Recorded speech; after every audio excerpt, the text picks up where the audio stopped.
Good evening, everyone. Welcome to the Monday, September 9th, 2019 meeting of the Los Angeles City Health Commission. May I have roll call, please? Grimmick? Estradas? Grimmick? Present. Hisrich? Here. Cato? Here. Mandel? Present. Asi? Here. Sirota? Here. Vic? Here. 8 members present and a quorum. Fabulous. Thank you so much. All right, let's move to approve these minutes from July 8th, 2019. I'll move to approve. Second. All in favor? Aye. Aye.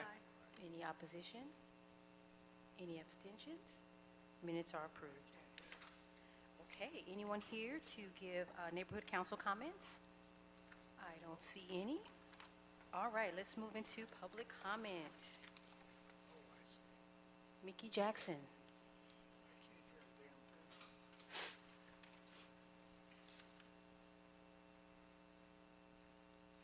Mickey Jackson with AHF. If a city is unable to house their homeless population, they must provide services to care for them. These services include proper hygiene, like toilets and showers, hand washing stations, and even pest extermination in dense living areas. Without proper sanitation, people are more likely to become ill, and healthcare is too expensive for all people to seek the help they need. With the city's homeless population rising, it is dire that we make these prevention-focused provisions now. I'm sure you've been reading the LA Times or in some form online or somewhere, and the discussion about the deaths, an average of 3 a day. Well, I need to clarify something about that. A couple of years ago, I got interested in deaths, and so I called some folks at the coroner's office. And the gentleman I spoke to at that time gave me the 900 and some odd number. But he cautioned me. He said, I'm a little nervous about this number because I'm afraid people will think that's inclusive of all the homeless who die. See, that's the number you have, this coroner's number. Well, that number only represents the deaths that the coroner was asked to become involved with. And they're very explicitly homeless folks who were investigated. But they have no idea how many homeless folks, say, went to a hospital off the street and died there. He said it's really important that people understand that this is not an all-inclusive number. So as bad as that is, it's not all-inclusive.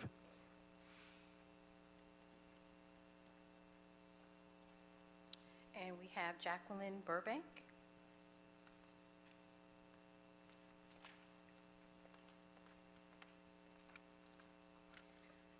Good evening. My name is Jacqueline Burbank. I'm here representing AIDS Healthcare Foundation and Housing is a Human Right.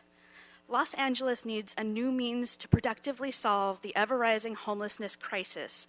Seizing and discarding the property of the homelessness is not the answer.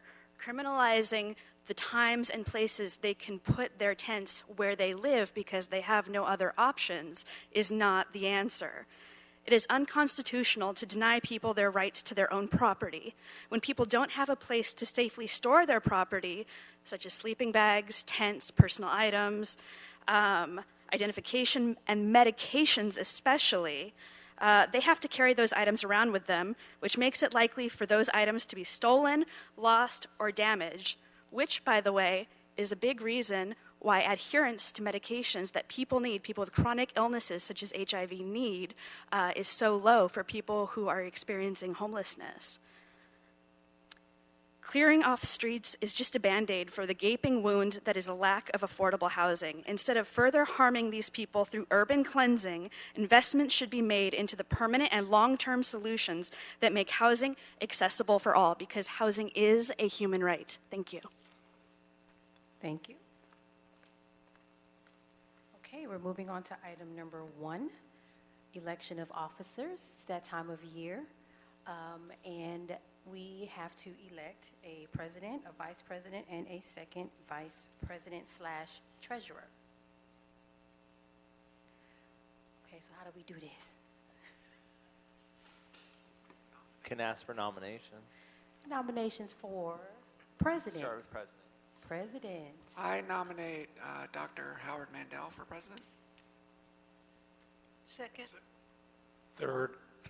Okay, so do we do all of, oh, do we Any accept? other nominations? Any other nominations? I see none. So you can say all in favor. All in favor? Aye. Aye. Any opposition? Abstentions? Congratulations, Commissioner Mandel. Yes. Go on to the next. All right. First vice president, I'm sorry. Any nominations? I nominate Matt Grimmie for first vice president. Second. Any other nominations for first vice president? Seeing none. Don't see any, so let's go for a vote. All in favor? Aye. Aye. Any opposition or abstentions? No? Congratulations. Who was that? Matthew Grimmick. Matt Grimmett. Congratulations. Okay, I'm all excited like this is like a game show. I don't know. All right, and our last one, second vice president / treasurer. I would like to nominate Shamika Asi. All right. Second. Third. Any other nominations? Seeing none? All in favor? Aye. Any opposition or abstentions? Perfect. Congratulations. Yay. Yay. Can we have them take their seats up in front? Yes, please, and take the microphone. So President Mandel, you may sit up there, and it, depending on President Vick, but you can run the rest of the meeting. If I think it's- she can continue the meeting until the end of the meeting. sounds okay. Okay. I think I can manage. I I will think we're say good it's been here. a pleasure Okay. serving Yeah, as your chair for we 2 can be up there terms. next. We can be up there next time. Okay. It's been a pleasure being chair for the last 2 terms, and look forward to the commission doing fabulous things. I will be stepping down, so I look forward to seeing what you all do moving forward. But I will continue this meeting for you all today, and we will move on to item number 2. We have a presentation by Maria Funk, Dr. Maria Funk, from the Mental Health Clinic Program at the Department of Mental Health. Thank you.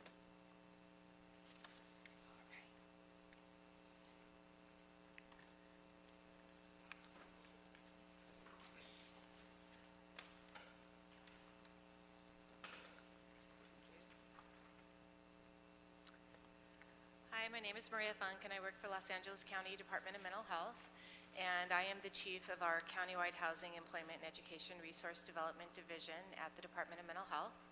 And I've been asked to come here today to talk about Department of Mental Health, the housing and homeless services and resources that we have. So that's what I'm going to be presenting on. I'm going to start just by giving an overview about Department of Mental Health and the nexus with the homeless service system, then talk about our approach to ending homelessness, the homeless services that we have, and then the housing resources that we have.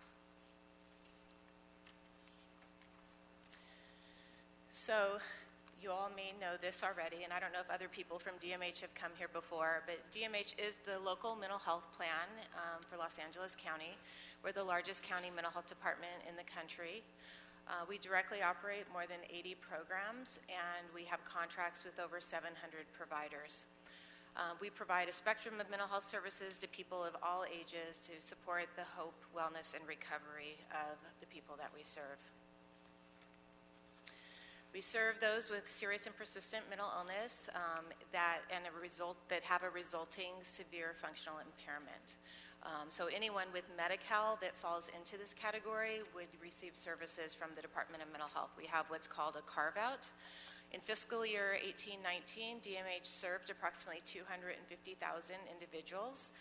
38,800 of those were identified as homeless at some point during the year. And that's about 1 in 7 people that we serve identifies as homeless.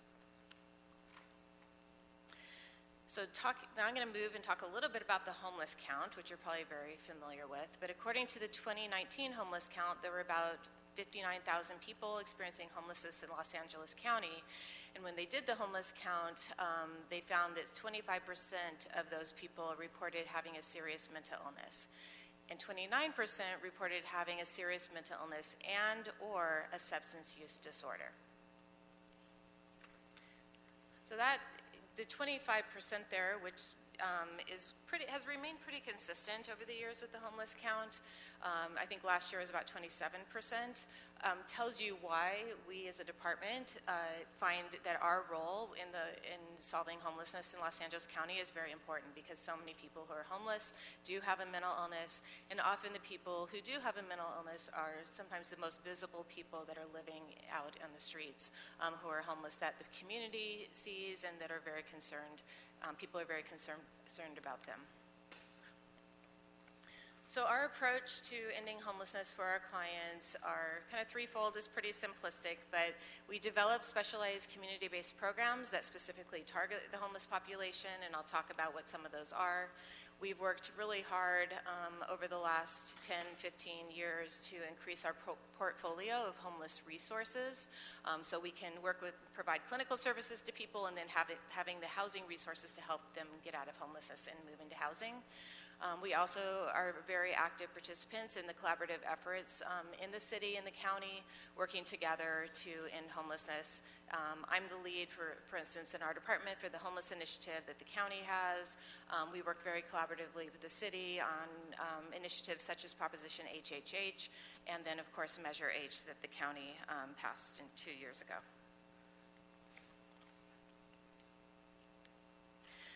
So you probably know that anyone who is homeless can access any DMH services that we have. So there are many doors into services at the department. So people may come into a clinic, they may go to an urgent care center, they may go into a psychiatric hospital, they may be served by our emergency response teams, they may just go into one of our outpatient clinics that we have. We have homeless outreach teams. They may interface with us in that way through our full service partnership programs, our TAID drop-in centers. So anyone can access services. However, we do have some services that are specialized for the homeless population, because we know that there's many barriers to for people who are homeless to come in and access services. So we need to bring services to them, and we usually do that through some kind of field-based program where we are actually outreaching to people who are homeless to engage them in our services. All programs that we have are expected to help clients with their recovery goals, and if someone is homeless, we would expect that they would work with them on their housing goals. So we do not just refer everyone to, for instance, to LASA or to a homeless access center. We expect our programs and the staff to know the homeless service system, to know about the coordinated entry system, to be able to complete a coordinated entry system, survey themselves, enter it into the homeless management information system so people can get matched to housing. So the whole homeless service system, we are constantly trying to educate our case managers about that system and what their role is in the system and how they can assist their clients who are homeless.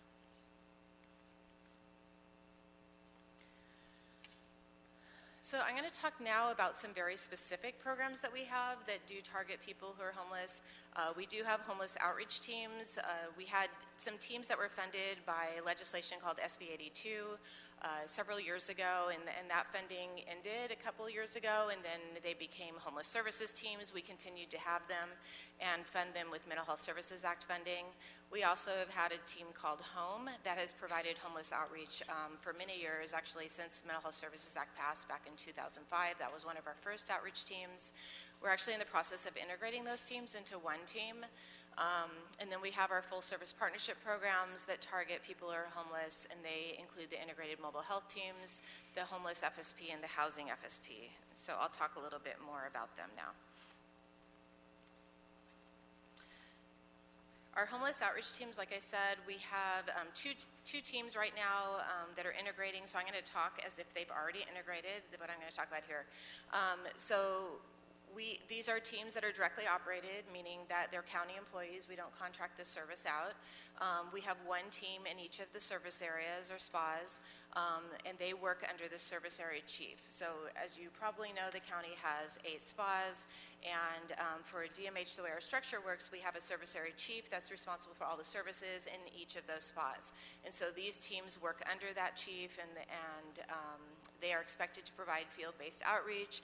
They are working to engage people, to triage, to assess them, and assess their needs, determine if they do meet our DMH eligibility criteria, and to try to engage them into long-term services, which for most of our people who are homeless, it makes the most sense for them to be engaged and served by a full-service partnership program. Our outreach teams will continue to serve someone as long as they need to, and some of them actually are serving them into them actually moving into housing, which can be a very long process. So they serve them as long as they need to until they can actually make a secure linkage into one of our long-term service programs. They provide any of the case management the person needs, and especially critical, obviously, for the homeless population is helping them move into housing. That's really our ultimate goal. And that may mean moving into interim housing first, and then into some kind of permanent housing, or it may be just moving from the streets into permanent housing. But that's our ultimate goal of these programs. You're probably aware that there's many outreach teams that are funded in the county, and we are just one of those teams. We are considered a specialty team because we just serve people who with serious mental illness. But we work very closely with all of the other outreach teams under Measure H, and I hope you know what that is. I'm kind of assuming you do, under the Homeless Initiative and the Measure H, which was passed, which is a quarter-cent tax that provides funding for many of the Homeless Initiative strategies. One of the strategies is Strategy E6, which is providing countywide outreach services. So DMH is part of the leadership of the outreach services, along with Department of Health Services and along with Los Angeles Homeless Services Authority. And together we are working and have been working to create a coordinated outreach system. And so our teams are part of that system. They meet regularly in the spas. They are coordinating all the outreach they're doing, making sure that we're not duplicating efforts and that we're being efficient in the resources that we have. And we also, the county, last year, I think it's a little over a year now, that we started the LA HOP portal, where anyone in the community or elected officials or anyone can actually make a referral for someone or to be outreached to. So that referral goes into this portal and is managed by LASA, and then the portal, the outreach coordinator in each of the spas then refers the referral to one of the outreach teams, and then they go out and try to find the person to engage them. So we are part of that system and responding to people that if the person that refers says that they think the person has a serious mental illness, or they describe some of their behaviors, et cetera, that would lead someone to believe that, then the outreach coordinator in the spa would refer the person to DMH, and we would be the one to go see the person. If the person is actually referred to a team like LASA's team that they're considered generalist teams, so they don't have people that specialize in serving people with mental illness, they may go out and see the person first and then do an evaluation and think, I think this person has a mental illness, and then engage our team to be part of that, to go out with them to see the client. I also want to mention, I mentioned DHS also has outreach teams, so a lot of the Measure H funded outreach teams are funded through Department of Health Services, and they fund what we call multidisciplinary teams, and these teams are called multidisciplinary because they have staff on the teams that have a medical background, a mental health background, a substance use disorder specialization, and then they have people with lived experience, and then a generalist staff person. So they can serve basically anyone, whereas again, our teams serve people with serious mental illness. So a lot of the work of our outreach teams are to link people into intensive field-based services. So for the Department of Mental Health, our kind of flagship outpatient service that is field-based and it has a low case manager to client ratio, so it's considered our intensive outpatient services, are full-service partnership programs. And so we have general full-service partnership programs that serve children and transition-age youth, adults, and older adults. And they definitely serve the homeless population along with other high-need populations, including people leaving the hospitals or leaving the jails or leaving higher levels of care, such as a state hospital. But more recently, we've developed some teams that just specialize in the homeless population. So the first one of those was actually our integrated mobile health team. And what was unique about that team is that it is integrated care that includes a federally qualified health center as part of the team, that partnership. So we are able to meet the medical needs of people that also have a serious mental illness and may also have a substance use disorder. And actually, most of the clients served by those teams have what we call trimorbid conditions of medical, mental health, and substance use issues. We, just I think 2 years ago, we started our homeless full-service partnership program, and those programs are just target people who are homeless. They're actually funded at a higher rate than our other FSPs because of the intense work of working with people who are homeless that's needed. And those teams have a capacity of 1,320 people to serve that many people. And then we started our housing FSP around the same time that we did our homeless FSP, and I'll talk more about that. But that team serves people that were homeless that have moved into permanent supportive housing. And right now their capacity is about 1,087 people. All of these teams provide comprehensive, intensive field-based mental health services, and that includes providing housing services. And they're designed to meet the unique needs of individuals that have a serious and persistent mental illness or a serious emotional disturbance, have high vulnerability, and who are homeless. So I'm going to talk now about our what we call an integrated care model, and this was a model that was created along with Department of Health Services and Department of Public Health, Substance Abuse Prevention and Control. And we created this model to provide services for people that were transitioning from homelessness into permanent supportive housing. And this model provides comprehensive services to tenants of supportive housing to achieve long-term stability and improved health and well-being. This model ensures that the supportive housing tenants have access to what we call DHS, their services are called Intensive Case Management Services or ICMS services. We also want to make sure everybody has a health home to get their physical health needs met. The mental health services are called the Housing FSP, as I mentioned, and then substance use services. So this integrated is called integrated because we're integrating health, mental health, and substance use services into one team. When we first developed this model, DMH made an initial investment in Mental Health Services Act funding to fund these services, the mental health and ICMS services, in all DMH-funded permanent supportive housing. And we started by integrating the services there. When the Homeless Initiative and the Measure H was passed, the funding for this integrated model is now funded by Measure H. So any projects, permanent supportive housing projects that opened after July 1st, 2017, the county has committed to provide this package of services to the clients that are living in any PSH. And so the projects that were open before that, the DMH projects, like I said, we're using Mental Health Services Act funding to fund those services. But after that, it's Measure H. So you can see we're partnering with the City of LA because Proposition HHH is bringing a whole new pipeline of new permanent supportive housing. And again, the county is committing to provide the services to the clients that are living in that permanent supportive housing. Some of the money in this strategy, which by the way, in case you're wondering, in case you've heard this strategy is called D7 under the Homeless Initiative. And some of that money is also used to provide services in housing, the ICMS services in housing that was open before July 1st, 2017. There was $7.5 million set aside for that purpose, which was made available to developers that had projects that needed service funding. They still had a service gap.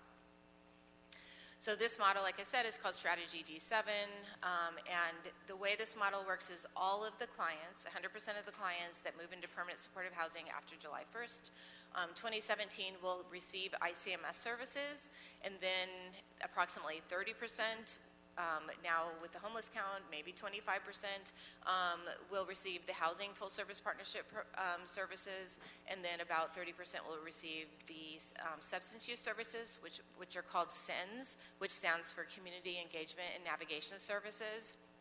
So that's substance use assessment and linkage, and then they can link into other services that are provided by SAPC, Substance Abuse Prevention and Control.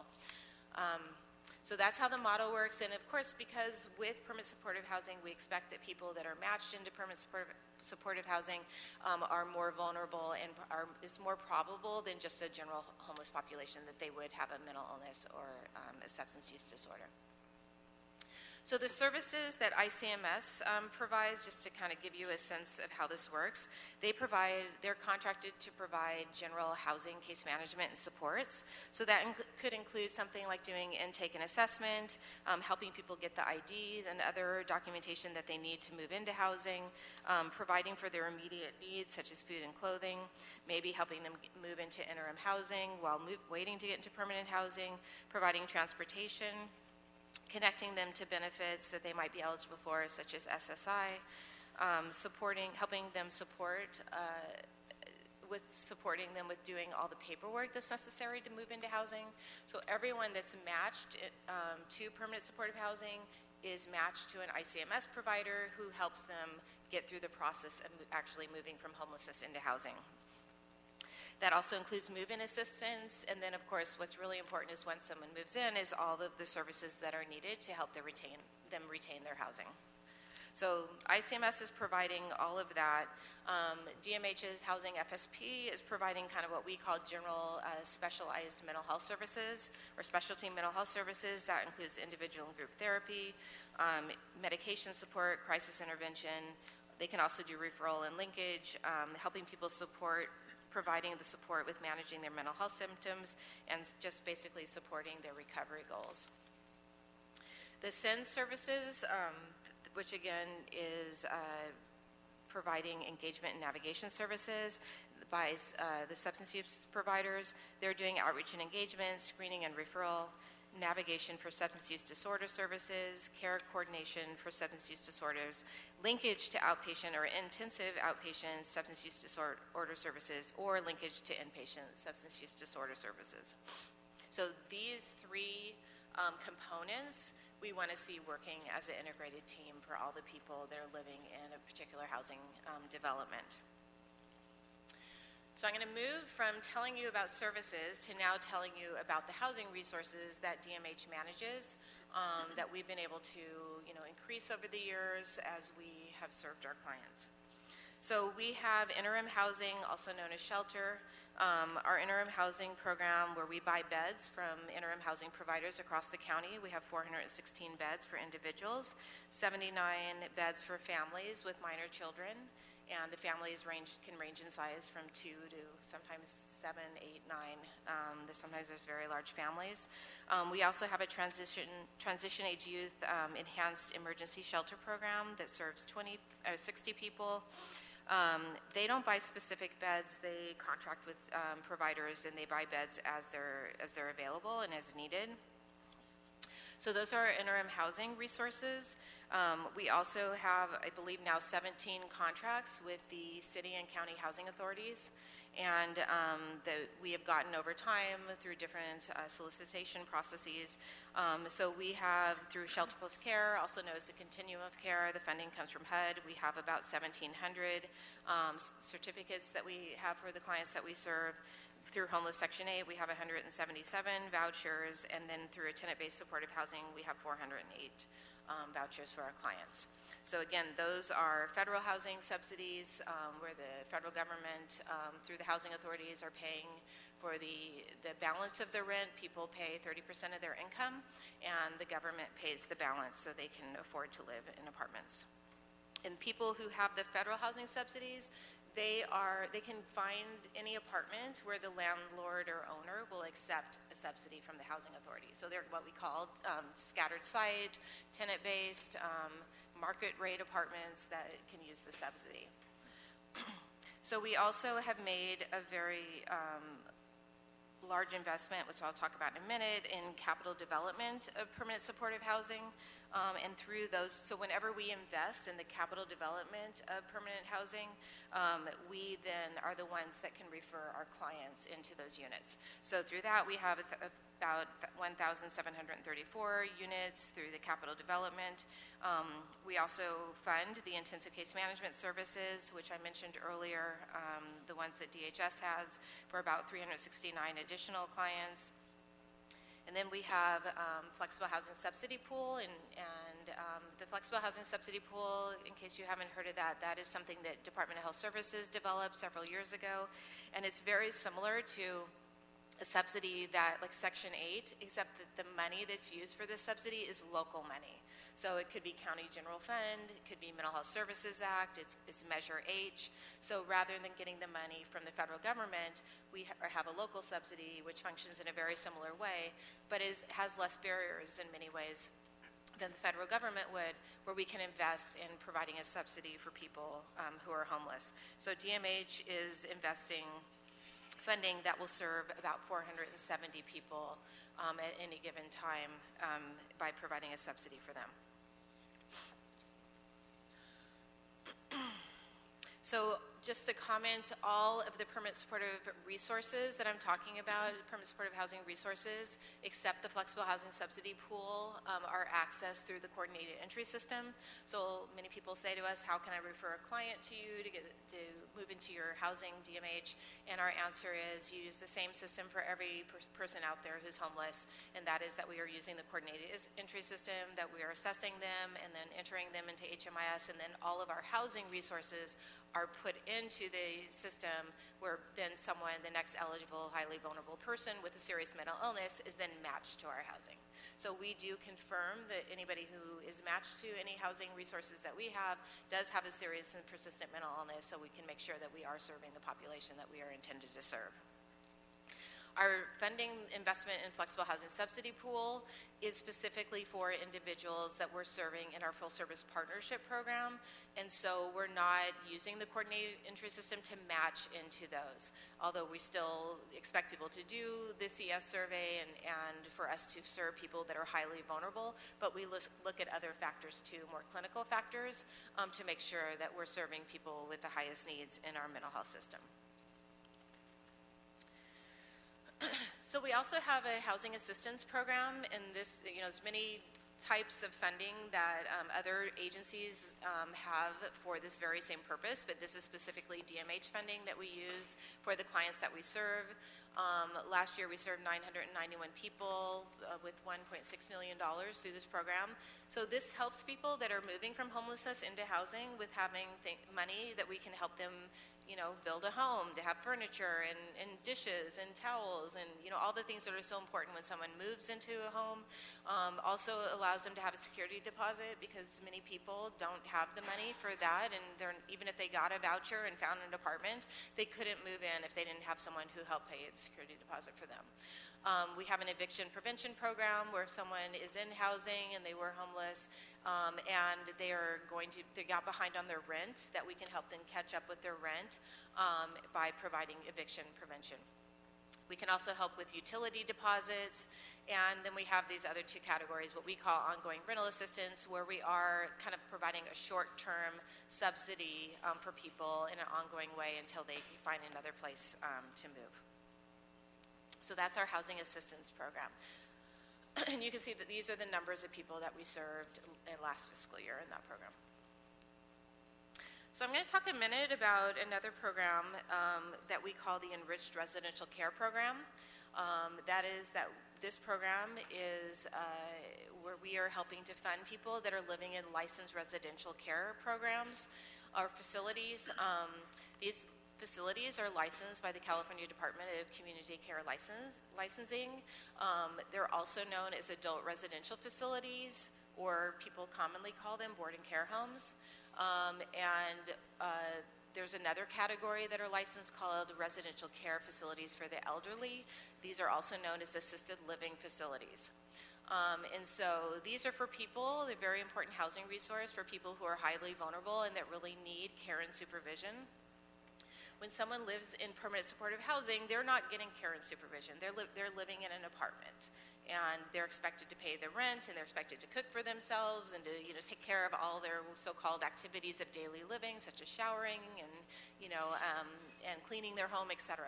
When people live in these types of places, they're actually the facility owners and the operators are they're helping to provide things like distributing medication to people, holding and distributing medication, cooking for them, helping make sure that they're meeting their basic needs such as showering and hygiene needs and all that. So that is the difference.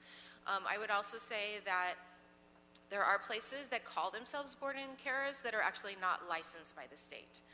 So what I'm talking about right now are the facilities that are licensed by the state that have very specific regulations and requirements to be a licensed facility.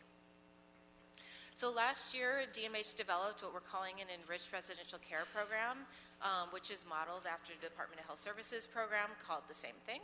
And we are now serving 735 clients through this program. And we're able to serve our clients in two ways. One is when people live in these licensed facilities, and actually I should just mention that there's many of these types of licensed facilities that are what we call private pay. So you probably know assisted living facilities where people might be paying $5,000 a month or maybe even $10,000 a month. Well, our clients are not living there. So the assisted living facilities, they have a general name, but there's some of these programs, the adult residential facilities and the residential facilities for the elderly, that serve people that are living on SSI. So those people are paying what was called the SSI rate, which is only $1,058 a month. Okay, so for those people, which is our population, who are paying the SSI rate, so some of our clients do not have any income. And what we found is that our clients with this high-level need were living in places like a state hospital or like an institute for mental disease, which are locked facilities, and they're very, very expensive. And when they were ready to transition out, they couldn't because they didn't have money to pay for boarding care. And many of these people are on a public guardian conservatorship. And so several years ago, our department created a program where we could pay essentially for the rent for someone to move out of a higher level of care and move into one of these places in the community, and we would pay for them to do that. So that is one of the parts of this program where we are actually paying for the rent of people who don't have an income. And then we also started paying something called an enhanced service rate for DMH clients that have higher needs and more complex needs, where we are paying an amount on top of the $1,058.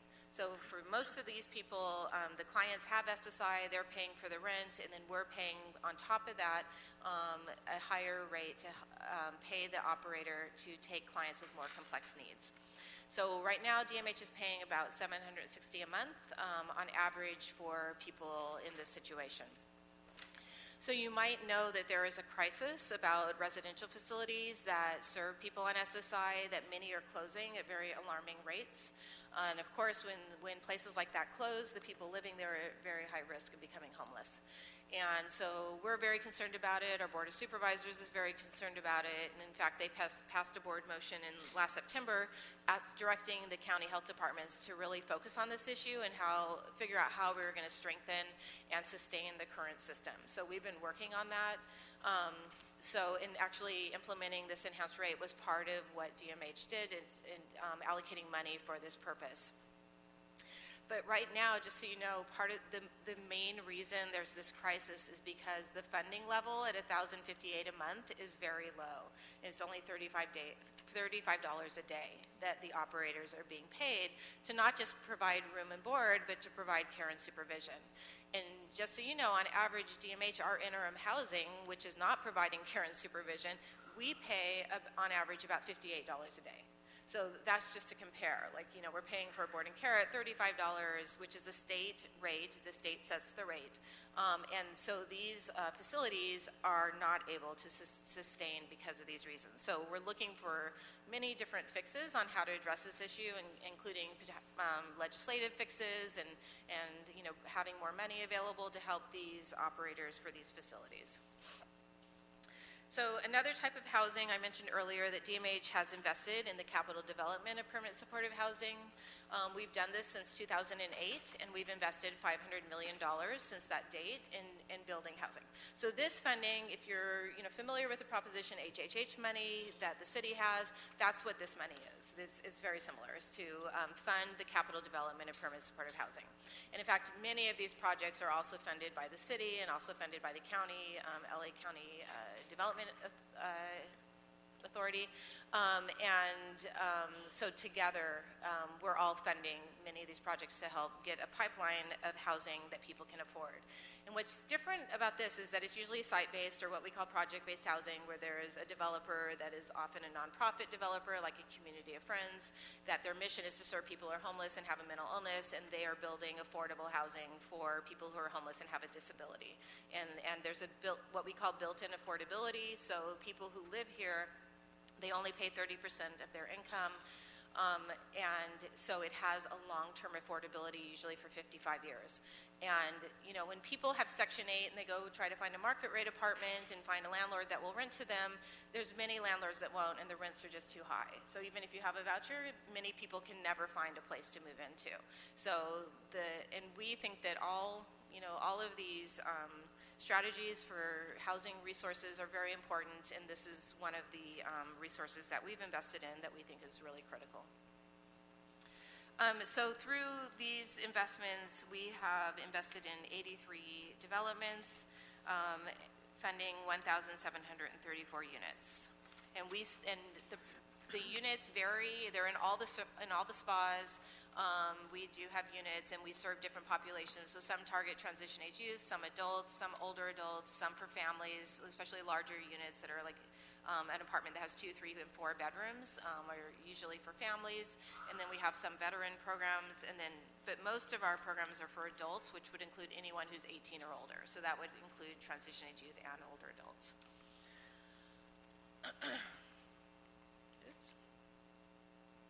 So this is just another breakdown by service area of the units that are open. So the difference between this and the chart I just showed you is some of the projects that we funded are still being developed. They're still building them, the 1,700. 894 of the units are actually open and occupied. So I was asked to talk about No Place Like Home. So just really quickly, because I'm sure I've been talking probably too long. No Place Like Home is funding. It was also known as Assembly Bill 1618. And it was a statewide program that was signed into law on July 1st, 2016. And the funding authorized $2 billion in bond proceeds to finance the capital costs and operating subsidies of, again, permanent housing for people who are homeless and have a serious mental illness. The bonds will be repaid with Mental Health Services Act funding. So that's the nexus with DMH, and so all the housing that's built through No Place Like Home is targeting people with serious mental illness. So in all the counties in the state have access to No Place Like Home. So it was passed in 2016, but it had to go through a judicial review. And the judicial review was about determining whether you could use MHSA funding for this purpose. Okay? So it was held up in court for a long time, and then some legislatures decided that instead of waiting for a court decision, they were just going to put it on the ballot. So you probably saw November 2018 on the ballot, Proposition 2 was No Place Like Home. And what it asked the voters was, can we use this money for this purpose? And it was passed by the voters in November. So now, once it was passed, we're now ready to implement the program. So the target population, as I mentioned, are people who are, this is very specific language written into the legislation, includes people who are homeless, people who are chronically homeless, people who are at risk of chronic homelessness, which is basically something the state made up that category. It's not a HUD category, the at-risk of chronic homelessness.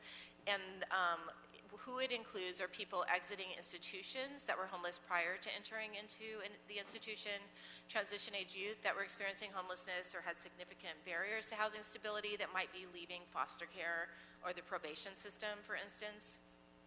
And adults living with, and then the other thing is that all of the people served must have a serious mental illness or adolescents or children with a serious emotional disturbance.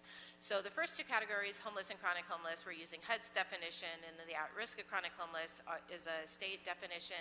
And what this captures are people who aren't eligible through HUD's definition who might be in an institution, for instance, for more than 90 days. Because if they are, they're not considered chronically homeless. That's what this is. So counties that had so this program actually is administered by a state agency called Housing and Community Development, also known as HCD. But counties that had over 5% of the state's homeless population could apply to be what they're calling an alternative process county, where we can administer the funds locally instead of having the state administer the funds for us. So unfortunately, LA County falls into the category of having over 5% of the state's homeless population, and that did allow us to administer the funds locally. So the Board of Supervisors did approve for the Los Angeles County Development Authority, which is our county housing department, to administer the funds, we are expected in LA County to receive about $700 million over the, as long as the life of the program. The state is setting up like the frequency of release of funds, so we have to follow what they're setting up. But we were allocated $230 million basically for the first round. LACDA released a NOFA, a Notice of Funding Availability, for the first round on April 30th, 2019. And they were releasing $207 million, which the balance, if you're wondering what happened between 230 and 207, was their administrative fee to administer the program over the years. And they received 69 applications. So we're still in the process, or they're still in the process of finalizing the review and making allocation awards. This is a threshold program where people have to meet a threshold requirement, and then they should be funded if they do, as long as we have funding. What we have to figure out is the order of the funding and which projects will go in first based on their other, like how quickly they are to start their, to be able to start construction versus other projects that are still getting all their funding. So working with the projects and other funders in the county, including the city, on making sure that we all understand the pipeline and what the projects are and what needs to be funded sooner than other projects. So I'll end there. Thank you very much for your presentation, Dr. Funk. You presented a lot of information, and I know the commission has a lot of questions for you, so I'll actually open it up for questions. Commissioner Histovich? Hi, thank you for that thorough presentation. Does DMH staff carry all this out? Because you do have 700 contracting agencies. Are some of these functions carried out by them? Oh, yeah, absolutely. So I think the breakdown might be 40-60, that 40% of the services we provide are provided by DMH staff, and the 60% are provided by contractors. Yeah. For example, I got a thing here that Supervisor Kuehl sends out, mentioned something about a facility in Panorama City that they're looking to develop by Clifford Beers Housing to develop 189 units. And your agency was not specifically mentioned in the meeting, but the San Fernando Valley Community Mental Health Center, which I know has a lot of contractual. So in that instance, they are sort of your people in the field, I guess. Exactly. So it's likely if San Fernando Valley Community Mental Health Center is the service partner, that they will probably be the ICMS service provider, and they could then very likely be the housing FSP provider. Yeah, they do have housing functions. Yeah. Exactly. Yeah. Thank you. Commissioner Mandel? Thank you, Dr. Funk. That was a wonderful presentation, and thank you more importantly for all the work you're doing on behalf of the homeless and the people with mental health in the county of Los Angeles. Specifically, this commission is for the city of Los Angeles, and I recognize you collect your data for the county. Is there a way that you can get us the information so it's broken down not by the 8 spas, but either by the 15 council districts, ideally, or alternatively in some other demographic collections so that we can look and see which parts of the city are more problematic than others? So it would depend on which data you're talking about, because I just talked about a lot of programs. If you're, for instance, most specifically interested in the housing development, I think we've done that before and we can do that. Breaking down the outreach services, I mean, the outreach services are in a whole spa, and it would be hard to break out what is just in the city of LA versus the rest of the county. There's certain, I can tell you that because the homeless count is the largest in spas 4 and 6, that we have a lot of services and resources in those spas. So again, it depends on, I can see what I can get for you and send that out, and it can go to you all. It would be easiest to do it on the housing because we have specific addresses.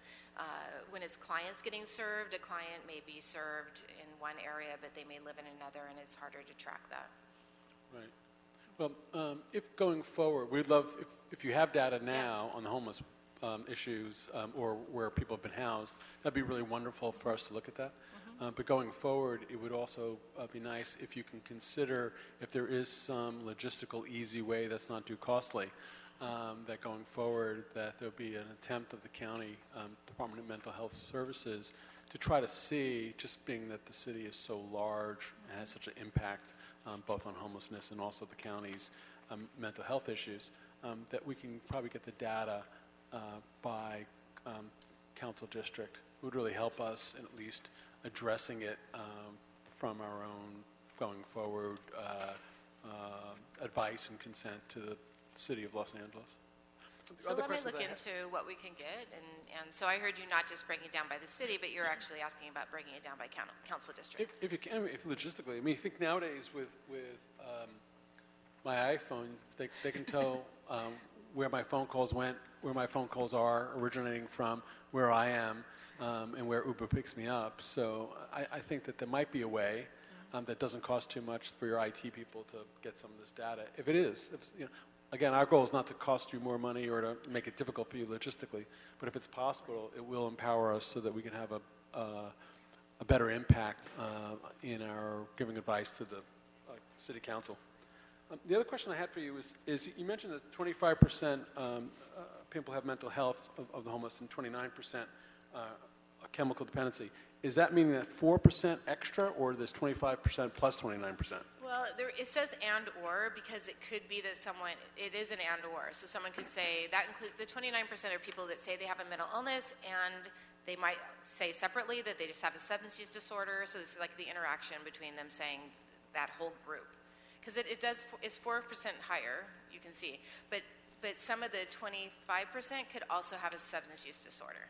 So it's not that 4% just have a substance use disorder, right. It's that combined they either have a substance use disorder and or a mental illness, the 29%.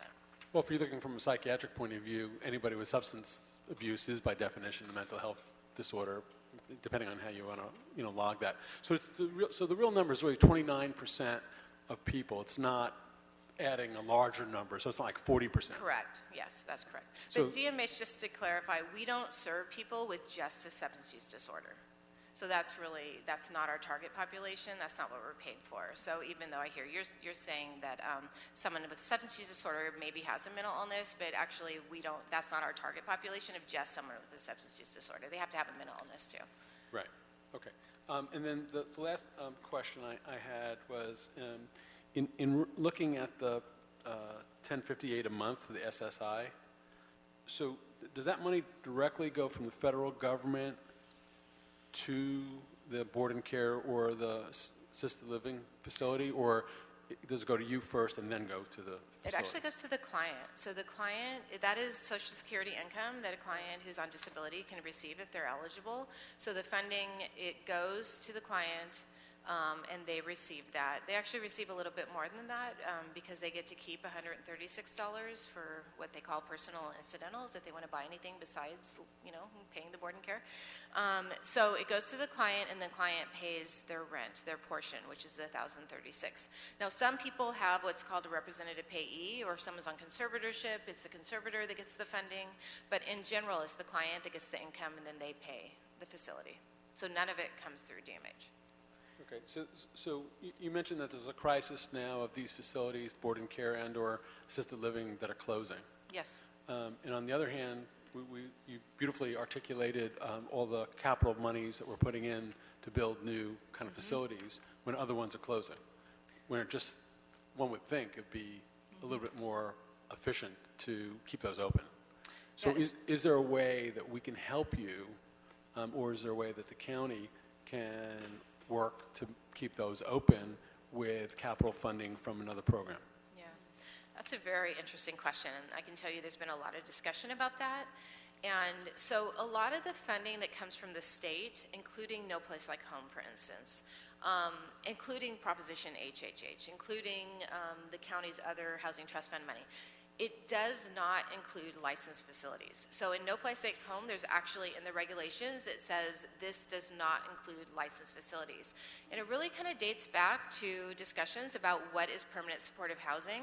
And permanent supportive housing is housing where people are independent, living there, they hold a lease, et cetera. And many of those things that are required in a definition of permanent supportive housing are not, a licensed facility is not included in that.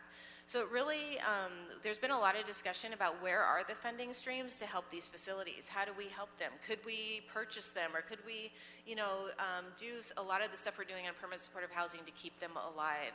And so I can tell you there's a lot of discussion about that. There's discussion about legislation, discussion about seeing if funding sources for permanent housing could be opened up to include licensed facilities. So we're trying to find funding sources for that. Because you would think that, I understand that 71% of the population that's homeless does not have a mental health issue, according to your statistics, and there needs to be money, which is why those funds came through to help build housing for those individuals. But 29% is a pretty big number when you're talking about 59,000 people.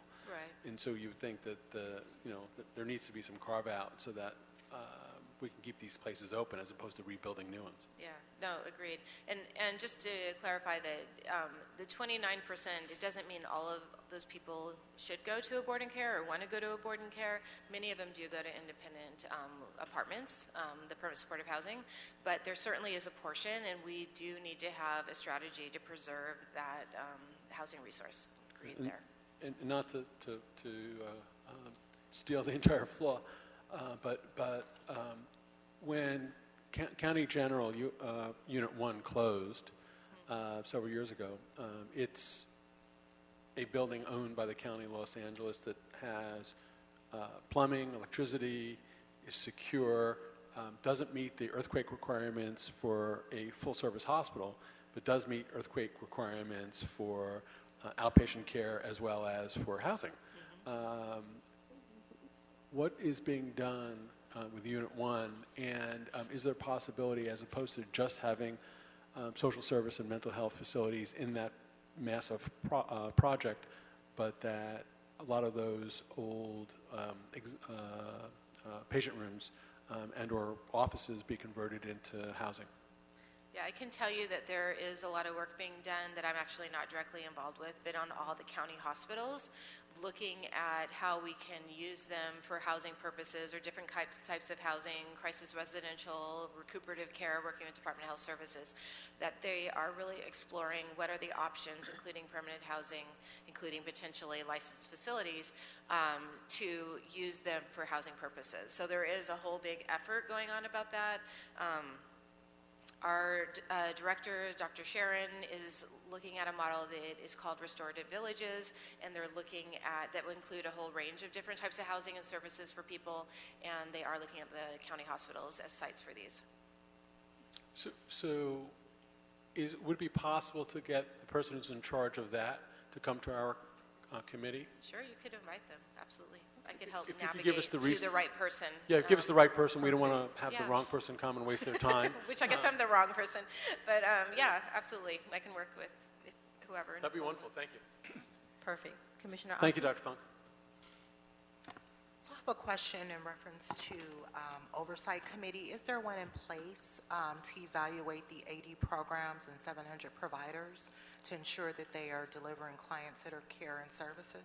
You mean a commission for our whole department, all of our services? A committee, some type of oversight, evaluation committee to look at whether or not these providers are providing efficient services to the clients? So our department does have a mental health commission that kind of oversees, they have a very specific mission, which I cannot quote here, but basically to make sure that our services are in line with what we're supposed to be doing as the county mental health plan.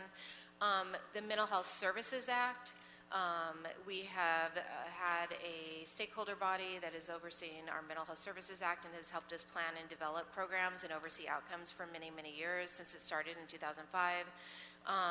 And I think various programs that we have different oversight committees, but I don't know all of them, and again, if you're interested in that, we can see if someone could provide that. But we definitely have our Mental Health Commission. Of course, the state of California, they, Department of Healthcare Services, who our funding runs through, they have an oversight. They do an evaluation of us every year, and they do Medi-Cal. We also undergo Medi-Cal audits to make sure that what we're claiming is allowable. We have an external quality review committee, also known as EQRO, which is actually coming in 2 weeks, that come and do an external review of all of our services every year. So there's various oversight committees and bodies that oversee the services that the department provides. And of course, the Board of Supervisors plays a role, in that too. For the organizations or the programs or providers that you contract with, do you have a grants or a contract department that oversees those? Absolutely. Yeah. We have a contracts monitoring and management and monitoring division that is responsible for overseeing the actual monitoring of all of our programs. So there's kind of the programmatic review, and then there's a fiscal review. There's both components. Any other questions? Commissioner Cotto? Yeah, thank you so much for taking the time out and preparing the presentation. Does the county have something that's like preventative, let's say, from keeping mental health patients that are on Social Security disability that may be renting a room with the family and the family's moving and they want to stay in the area, for them to be guided to services so that they won't be on the street before they get into the system?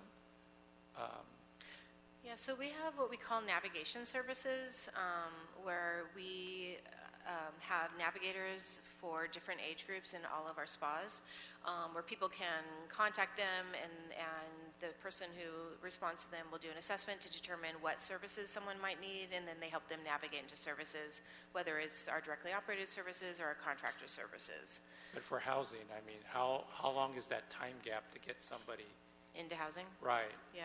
Once the family moves, she's going to be out in the street because she can't afford it. Yeah. So we don't have a specific prevention service, I think, what you're envisioning right now. But we, like I said earlier, that we do expect all of our case managers that are working with people and understanding what their needs are, and if someone is in a situation where their family's going to move and they're going to lose their housing, of course we do not want them to become homeless. And so part of their job would be to figure out what the housing resources are potentially for that person to avoid these issues. And so as I mentioned earlier, all of the permanent supportive housing resources that are available are accessed through the coordinated entry system, and that's just not for GMH's housing resources, it's for all of the county permanent housing resources. So it's very important for people who are working with our clients to understand all the resources and how to assist clients so they have an opportunity with housing. So a what's lot of the it's average training. time after you do the intake, you get a caseworker before you do get housing? What's about the average time the person would? I can't answer that question, but I can answer, because it all depends, because right now the way that our whole county system, homeless service system, is set up is that the people who are most vulnerable are the ones that are matched into housing first. So to answer your question, we'd have to know how they fall in the vulnerability, in the ranks of the vulnerability. So if once someone is matched to housing, and if it's tenant-based housing, so where someone is matched to a voucher, they have to fill out an application, they have to then meet with the housing authority, they have to go find a landlord that will accept it, and then they have to move in. I can tell you that on average that's taking right now is 9 to 10 months. And that's just from the point that they're matched to housing. So that's why it's really important that everyone understands what the system is and how to assist their clients. If someone has a low vulnerability, they're probably not going to be matched to what we consider permanent supportive housing. So there's other resources that we don't manage, such as rapid rehousing, which are typically for people who are not as vulnerable. Or there's other housing resources where people figure out, for instance, shared housing. That someone may find my job as a case manager might be to help someone find an apartment that they can share with someone else, and they can split the rent so they can afford it with whatever their income is.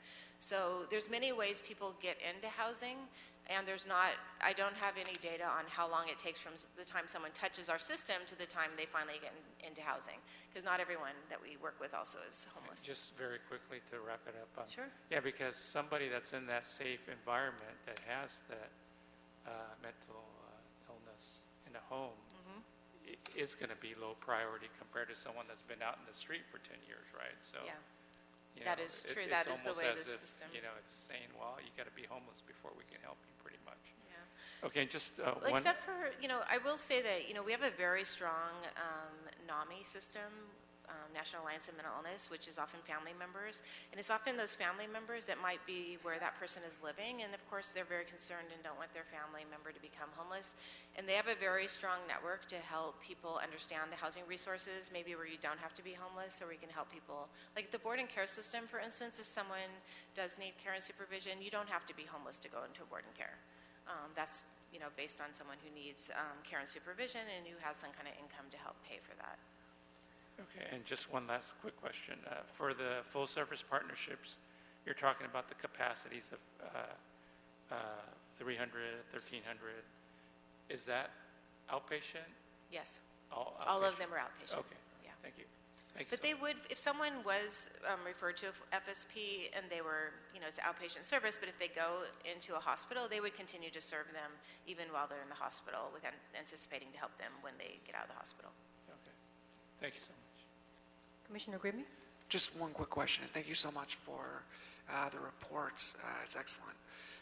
Do you have any type of outcome data? For example, we've housed 15,000 mentally ill residents, and 30% ended back up on the street, or they all stayed, or do you have anything yet at this time? So I can tell you all of our contracts with HUD that go through the Housing Authority, that we have to report what they call an annual progress report that we do submit every year. So we have very clear data there that we submit to HUD. And with that population, our retention rate is usually about 93%, retaining people in their housing. And again, we have to report that to HUD, and it's all monitored very closely. So we're certain about that number. And then the other data, and then the people in our permanent supportive housing that we built, we also look at that data, and it's about 90%. Of course, we're balancing the fact that with these programs now, we're serving the most vulnerable, the most acute, kind of hardest to serve people moving into housing and trying to help them retain their housing, which is why the services are so important. But those retention rates are considered nationally very good. Yeah, that's very high. Yeah. Okay. Any other questions? Thank you so much for your time. Thank you. I had a list of questions, but they already asked all the questions that I was going to ask, so we're good. Okay, Thank you so who's my much. point person to follow up on some of these questions? Commissioner Mandel will be your point person. Okay. If we can connect you, Candy can make that, Okay. and Lauren too. Thank you so much. Moving to item number 3, Los Angeles City Health Commission report update. We do have one comment card, Adam Cohen.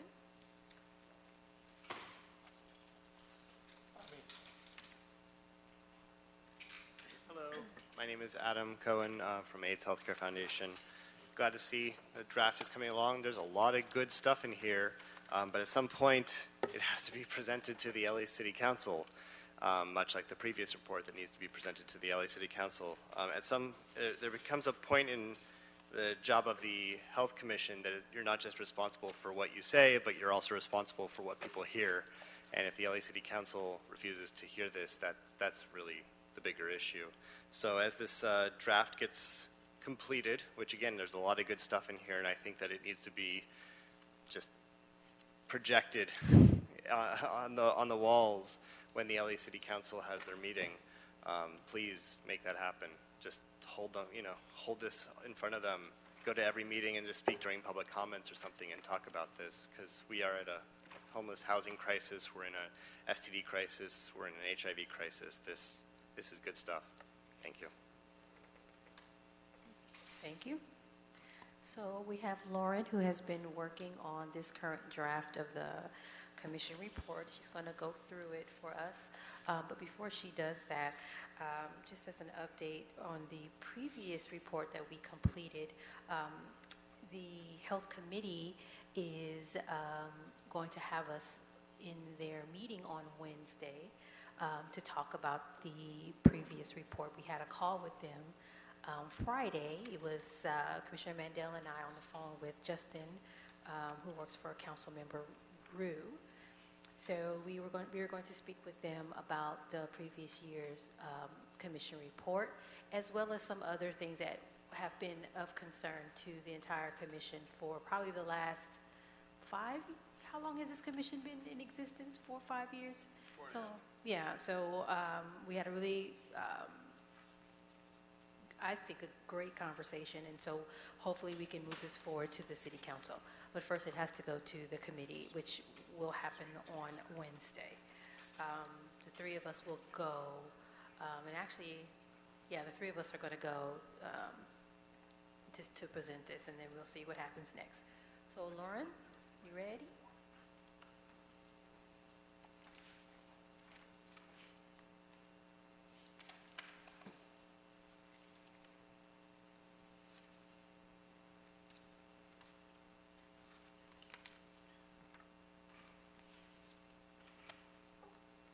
Good afternoon, Commissioners.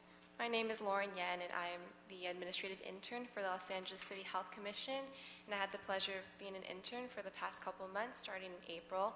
I've been working closely with Commissioner Crane, who has now gone to medical school, and also Commissioner Vick to work on the next 2019 Health Commission report, and I believe all of you should have a copy in front of you, so if you would like to take that out. This report is a continuation from the 2018 report that was recently published last year. However, all the information inside has been updated and the statistics have been checked as well. For this draft, this was sent in August, in the beginning of August, so there has been some updates and also some recommendations from Commissioner Mandel. However, the report in front of you does not have those corrections, so I plan to send the more updated version as soon as possible to all of you. So the purpose of this report was to focus on condensing a lot of the information that was presented in 2018. A lot of the information is still the same, as it's only been a year and 2019 has not been completed. However, Commissioner Crane and I believe that it would be important for us to condense the size of the report so that more people would be willing to read it as a result. So a lot of the information is less than last year's, with the purpose of hopefully more people willing to read the report. So if we turn to the third page of the report, that is an overview of all the major sections that are going to be discussed. I'll just briefly go over information and important statistics within each section and subsection. However, the report was categorized into 3 main sections that were the same as last year's report. The first section being homelessness, the second section being healthy living, and the third section being medical services. And again, this was to follow the same pattern as the previous reports that we had categorized them in these sections previously. So the annual report of 2019 begins off with reaffirming our commitment to publishing data on race and public health, and also to our commitment to protecting the health and well-being of all the citizens within Los Angeles City. And then it opens into the first section regarding homelessness. This section just briefly goes over the most recent data statistics, including the one from LASA about the 2019 homeless count, which recorded 58,936 people experiencing homelessness as of 2019. And that actually is an important statistic because it was an increase in 12% as opposed to last year in 2018, and it was a 16% increase in homelessness within the Los Angeles city.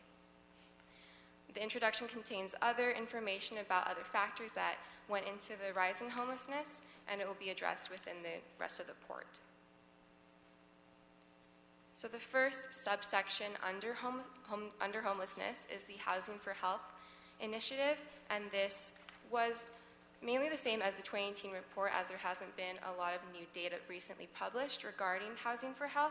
However, a lot of the information was condensed, but it still contains major statistics, including the 20% decrease in housing costs and the reduction in costs from $38,000 to about $38,000 to about $15,000 through the efforts of Housing for Health. So this effort has been really successful, and I had kept all the recommendations the same as the previous year. So if you'd like to have any new recommendations, I'd love to hear your opinions on that. I know Commissioner Shannon, although she's not here, she has more expertise in that area, and I plan to reach out to her about Housing for Health. For the next section regarding the Sobering Center, this section was largely expanded because previously we had, there wasn't much data on the Sobering Center as it was only recently opened.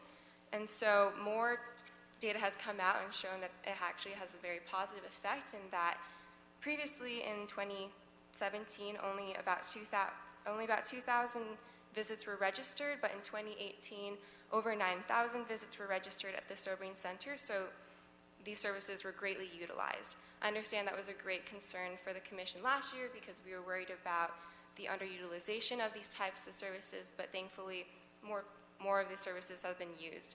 And that one of the reasons being is that LEPD and LAFD have been working together to bring intoxicated people to the Sobering Center, and that is very different than before because they used to send intoxicated people to the emergency department instead.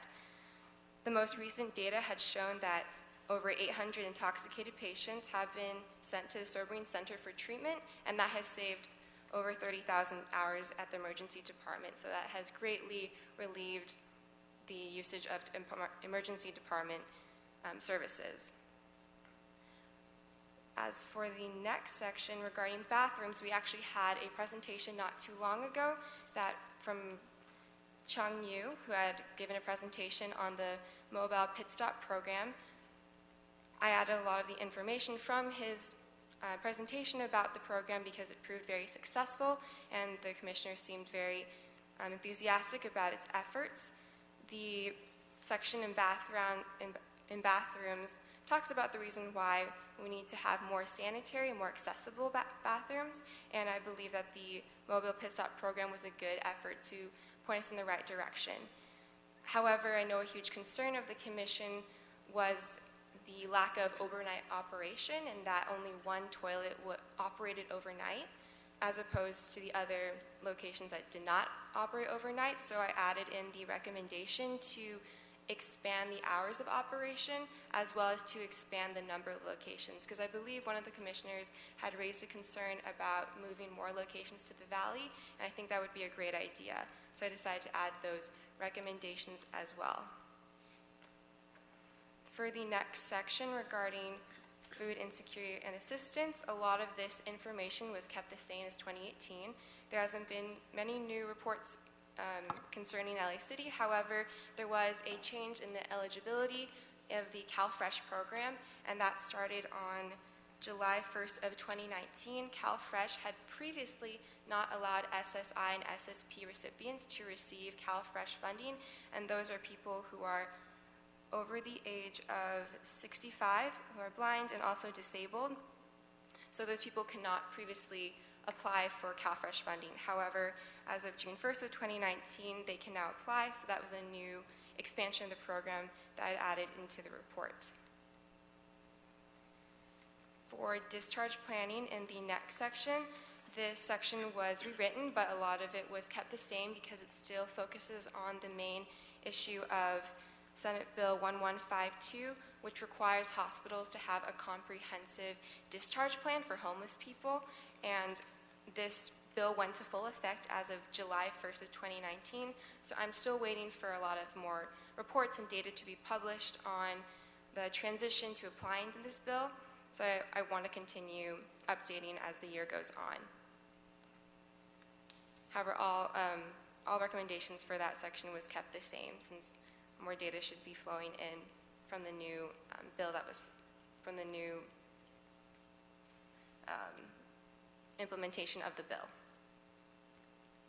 The next section is affordable housing, and this section covers the different ways that Los Angeles City has been trying to help the current need for 516,946 housing units, which is the amount needed to end homelessness. And that was a statistic as of May of 2019.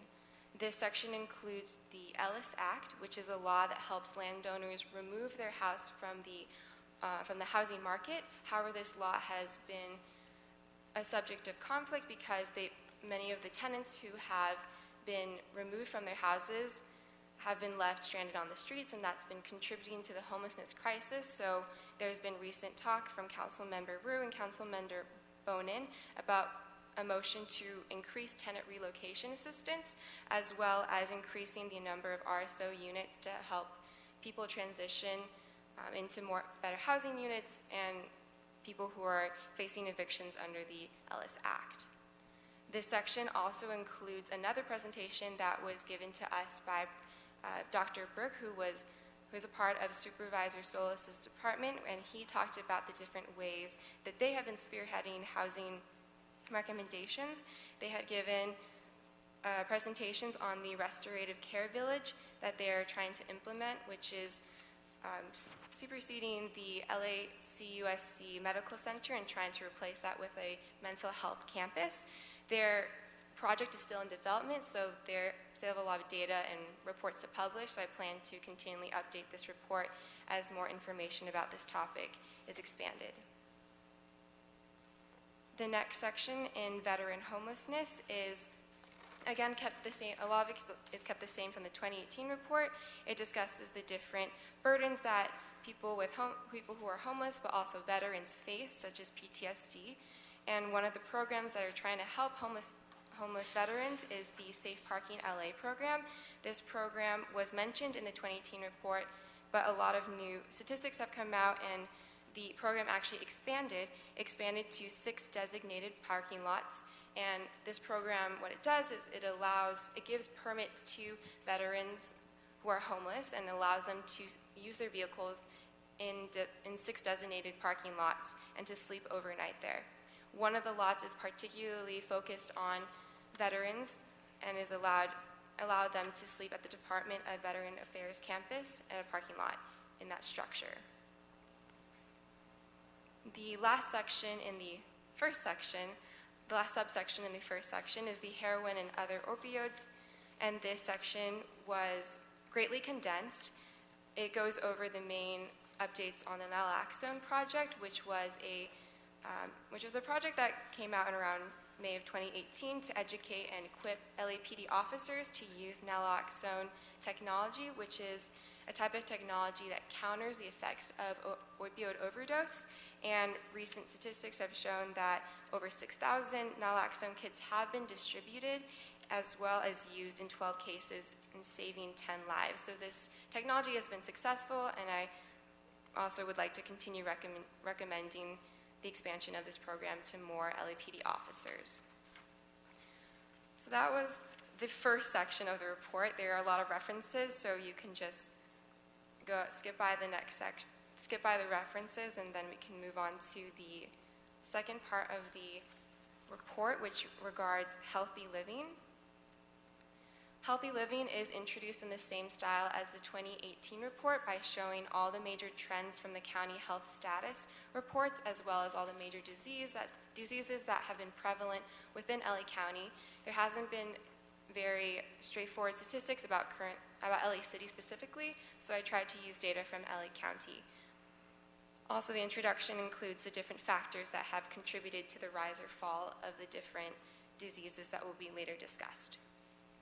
The first subsection within healthy living is the STD Prevention Section, and this section goes over, it mainly takes data from the LA County HIV AIDS Strategy for 2020 and beyond.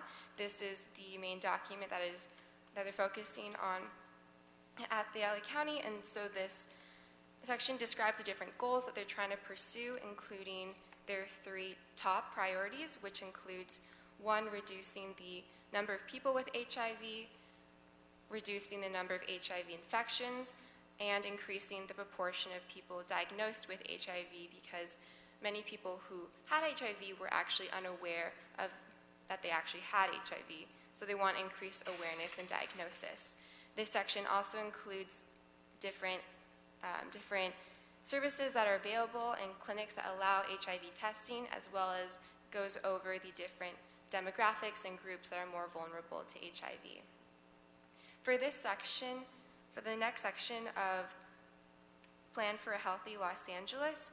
In my email that I had sent with the report about 2 weeks ago, I had a concern about updating this section because there was no recent data from the Plan for a Healthy Los Angeles, so I wanted to ask the commissioners on their opinion of whether we should keep this section the same or if we should take this section out because there have been no current data online about the updates of this program since 2015. Yes. So we had a presentation about the Healthy Kid Zone here, and that was from the Plan for a Healthy LA. One representative did come to one of our meetings on the Healthy Kid Zones. Yeah, I remember. Do you remember? I remember, yeah.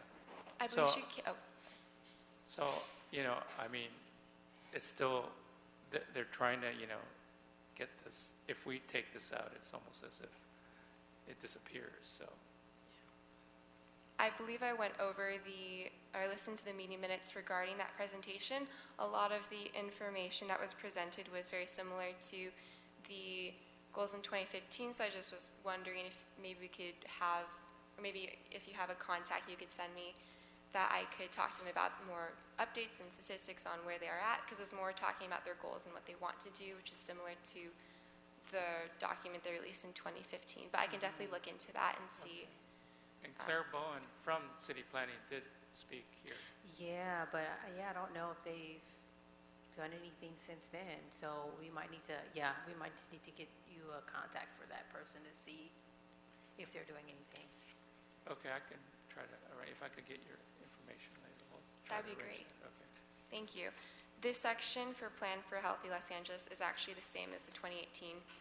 That section and the emergency medical services sections are the same due to the lack of updated information, but I still plan to update them as the year goes on. For the next section regarding transportation standards and community stakeholders, this section goes over the different community stakeholders, especially in transportation. This section also goes over the LA Vision Zero's plan to end traffic deaths by 2025 and the statistics and updates from that program. We've recently seen that the results of the LA Vision Zero plan have not been as progressive as wanted, so they plan to reevaluate and invest more funding and more services into this program, so I plan to also change it as more information is given out as well. There's also been expansions in different transportation services, such as the bi-directional bike lanes that have been created under Commissioner Huizar and other different transportation services that are mentioned within this section of the report. That is the entirety of the Section 2 report, along with its references in the following page. And then the next section goes over medical services. As I mentioned before, medical services was a topic that was addressed in the previous 2018 and the previous 2015-2016 report. However, the information from the 2018 report was an exact copy of the 2015-2016 report, and there has been a lack of update in this section. I believe that we wanted to ask Dr. Eckstein to come and give a presentation last year to update information on this, but we weren't able to contact him. So I was thinking that it would be good for the commission to have him come speak on this topic and hopefully update the statistics and the efforts that they're conducting into improving the medical services. But as of right now, this section of the report is the same due to the lack of information. I'd also be happy to meet with him in person if he's not able to come, because from what I've been hearing, he's a very busy man. So maybe it might be best if I could go and talk to him about updating this report, because I think this section is definitely important and crucial and would need a report since it's been 4 years since the last update. If I could, you're doing beautifully going through the document. Just on page 18, which is a couple pages back, we're talking about food insecurity.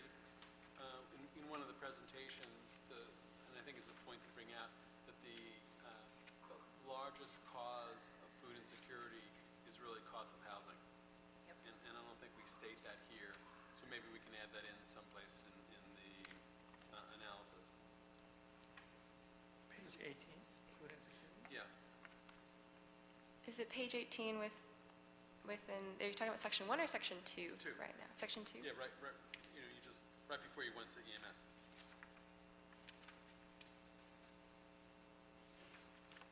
Oh, I see. Underneath the subsection of Plan for a Healthy Los Angeles? Right. I can definitely add that in there. Section 4 or something, expanded a little tiny bit there. As more information comes into the Plan for Healthy Los Angeles, I can definitely add that as well. So I'm going to skip over the emergency medical services sections, which includes up to page 25, since those are the sections that Dr. Eckstein spoke on. In addition, the ACA implementation was kept the same because there has not been any updates in that. It's a very small section of the report, so I also wanted to ask the commissioners if they would like to keep this in the report as well, since the 2018 subsection was exactly the same as the 2015-2016. I don't mind keeping it, but I also don't know where we want this section to go, if we want to expand upon this, or if we want to keep, or if we want to take it out of the report as well. I think we keep it. Just as is.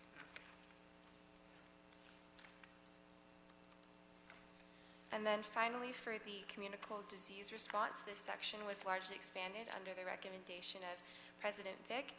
We had discussed that there have been a lot of outbreaks recently, and there may be a need to discuss the different diseases that have been happening and occurring within LA City. In the last report in 2018, it only discussed the disease of meningitis, but I decided to add different subsections regarding measles, typhus, and hepatitis, since those were also very prevalent in the past couple years. All these subsections include a little background about the disease, as well as the different outbreaks within LA City and the people affected. It also explains the different responses that LA City had when these outbreaks happened, and has different recommendations for each of the diseases. The meningitis section, which says meningitis outreach and education, all the recommendations were kept the same. I found that they were very specific and effective. However, the measles, typhus, and hepatitis recommendations were recently added. For the measles outreach and education, recommendation from the LA Department of Public Health recommended to promote the MMR vaccinations against measles, mumps, and rubella for all children at 12 to 15 months of age and for any unvaccinated adult. So that recommendation was added. For typhus, the recommendations... Just before you go to typhus, with measles, also double check. I think there's also a recommendation for previously vaccinated adults between certain years. Because there's a period of time where it's either lost its ability to function or the vaccine wasn't as potent. Double check with what the CDC says. I can definitely do that. For the typhus outreach and education, the Department of Public Health also recommended having stricter animal controls, as well as promoting rodent control programs to eliminate food sources, harborage conditions, and pest infestations. They also wanted to continue collaborations with flea prevention services on Skid Row, since that seems to be an area that typhus has been affecting. As for the hepatitis outreach and education, this is a continuation of the recommendations in the bathroom section. It goes over the different outbreak cases that started out with possibly unsanitary bathrooms and then led to outbreaks in hepatitis. And so the recommendation was to improve the accessibility to public restrooms and to increase funding toward the mobile pit stop program. That is it for the communicable disease responses, and in the next couple pages it has the references. However, on the page 33, it contains current objectives. That part I left blank since it's only been half a year in 2019, so we have some time to figure out what we want to do for the next upcoming year. The conclusion is just simply a reaffirmation of our commitment to the LA City and providing information to the public. I wanted to ask the Commission on what the timeline they would like this report to be published. I know in the past it was published a little earlier, but that was because the 2018 report was supposed to be a 2018 type of report, since this is just 2019 and it's only been about half a year since the last report has been published. I thought we could take some time, a little longer, to focus on updating the report on recent data and reports that are going to be published. And I just wanted to get your opinion on what the timeline would be. Commissioner Asi? Sorry. I do have a recommendation under the hepatitis heading, if we can consider including the recommendation for hepatitis A vaccination as well. And in regards to your timeline, I think it would be important, this meeting on Wednesday may be a really important meeting for us to get a little bit more insight from that health committee. And maybe by then we would know, but Commissioner Mandel may have other thoughts because he is president now. So I think two things. Obviously, we're supposed to make 2 reports a year, which we haven't done. So we accept the fact that the City Council hasn't really come down on us for not meeting our obligation as per the law. So what I would say is that it's better for us to take a little bit more time and work to have more updated data, but also with the understanding that you're a voluntary intern who's dedicated yourself to helping the people of the City of Los Angeles, and we're very appreciative of that, that we would work with your timeline depending on your other academic schedule as well. We're not getting grief from the City Council, right. So if it comes out a little later, I think that's okay. We're going to be presenting the 2018 report on the 13th of September. No, it's 13th or 11th? Whatever, Wednesday. Whatever. Is that the 11th? I think it's 11th. September 11th. So we're presenting the report on September 11th to the Health Committee. We've asked to present prior reports and the 2018 report to the entire City Council and to the Health Committee for over a year and a half. So it doesn't seem like the City Council has a burning desire to get brand new information. And with that meeting on Wednesday, hopefully we could keep it going. So I think you have time. So it's better do that. But I'd also ask for, in the conclusion, our commission has not been as successful as many of us had wished it would be. And I actually believe there might now be an opportunity with City Council staff, as well as a chair of the Health Committee, who really wants us to be functional. So maybe we can include in our conclusion, we'll see how that works, ideas or suggestions to make it more functional. And the 3 things I would kick out for now, at least, is one, it's quite apparent we're not meeting the requirement of having an annual report with an updated report 6 months later. Perhaps we can just make it once a year or once every 2 years so we can have it be stronger and not necessarily be ignored. Second thing is we currently have, I think, 11 commissioners, though I think Commissioner Vick might be retiring. Yes. So that puts us back down to 10. Ideally, it was set up to have 15. That might not be realistic in fact that we've never had 15 except for one day when we first, actually I don't even think the first day when we were first sworn in, I think it was only 14. So I think that potentially, and we're going to present this to the Health Committee on Wednesday, perhaps a better number would be, 8 or 10. And then we'll have a full complement, and then our ability to have a quorum will be easier in case people have other professional responsibilities. And then lastly, and not that we're opposed to having 15, it's totally fine having 15, we're just not getting it filled.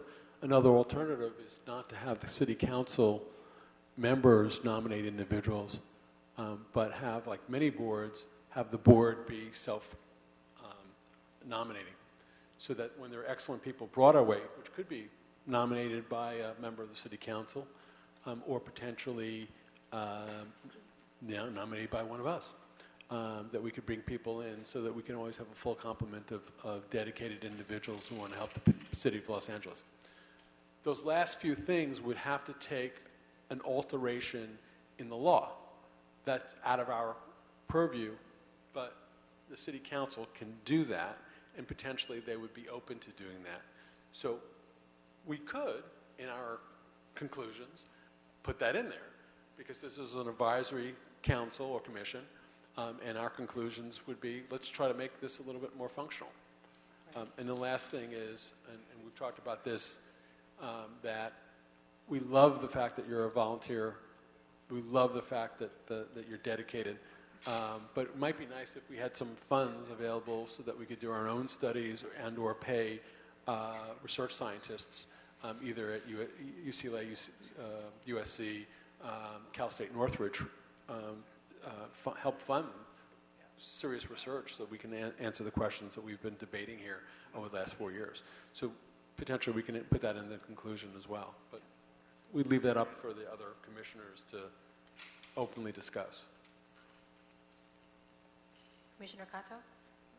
I was gonna say, Commissioner Mandel, that your idea of changing the bylaws to have sort of the commission choose members, that idea also in another commission that or another alliance that I sit on is being also proposed to council. It's not novel, because in that commission, those bylaws hadn't been updated since 1976. So a lot of the entities in these bylaws weren't there, but one of the things is they couldn't get quorum quite a bit. So perhaps that if the council doesn't nominate, either will not nominate someone or nominate someone, perhaps this commission could have as an alternate that if that council person's person is not present, there's an alternate that fits whatever criteria that is accepted by this commission and approved by the council, could then sit in that seat. So that there may be ways that I will work with you to figure out proper language that can be presented to the city council and see if it will go forward. I mean, certainly it's something to go before with Council Member Rue and see if he would be open to that. How hard would it be to change the original law? I have to look at that. That idea would have been very helpful during that whole span. Commissioner Cato and I were trying to figure something out and get more people in these seats. That would have been a really great idea. That idea is being floated. I'm not saying that city council is going to want anyone to usurp their power and place members on a commission that they have not chosen.